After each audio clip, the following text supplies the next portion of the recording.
વલસાડ પાસેના બિલીમોરા શહેરનો જુવાન મહેબૂબ મારધાડની સાયલેન્ટ ફિલ્મો જોવાનો શોખીન હતો અને ફિલ્મોમાં હીરો બનવાના સપના જોયા કરતો હતો. એના પિતા ઘોડાના પગે નાળ જડવાનું કામ કરતા હતા.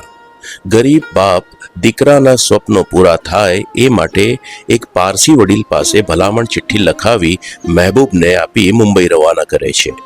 એ ચિઠ્ઠી લઈ મહેબૂબ પહોંચે છે ઇમ્પિરિયલ ફિલ્મ કંપનીવાળા અરદેસર ઈરાની શેઠ પાસે. અરદેસર શેઠ ચિઠ્ઠી વાંચીને મહેબૂબને મહિને 40 રૂપિયાના પગાર પર એક્સ્ટ્રા કલાકાર તરીકે રાખી લે છે. 1926 થી 1930 સુધી લગભગ 62 સાયલેન્ટ ફિલ્મોમાં એક્સ્ટ્રા કલાકાર તરીકે કામ કરીને મહેબૂબ કંટાળી જાય છે. 5.5 વર્ષ ઈરાની શેઠને ત્યાં કામ કર્યા પછી મહેબૂબ સાગર કંપનીમાં જોડાય છે. ત્યાં પણ 1930 થી 1932 સુધીમાં લગભગ 17 સાયલેન્ટ ફિલ્મો બની. આ બધામાં ફક્ત 1931માં દિલાવર નામની ફિલ્મમાં મહેબૂબનું નામ બીજા કલાકારો સાથે પડદા પર આવ્યું. એ પછી એને નાના મોટા રોલ મળવા લાગ્યા.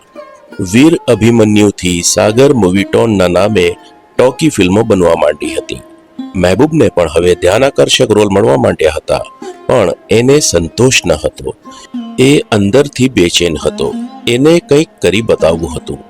એણે એક સ્ટોરી પસંદ કરી અને કંપનીના કેમેરામેન ફરેદુન ઈરાનીને તે સંભળાવી. ફરેદુનને તે વાર્તા ગમી ગઈ અને અહીંથી મહેબૂબની તકદીર બદલાઈ ગઈ. મહેબૂબનું નિર્દેશક તરીકે પ્રથમ ચિત્ર બન્યું અલ હિલાલ. આ ફિલ્મની સફળતા પછી મહેબૂબે પાછળ વળીને જોયું જ નહીં.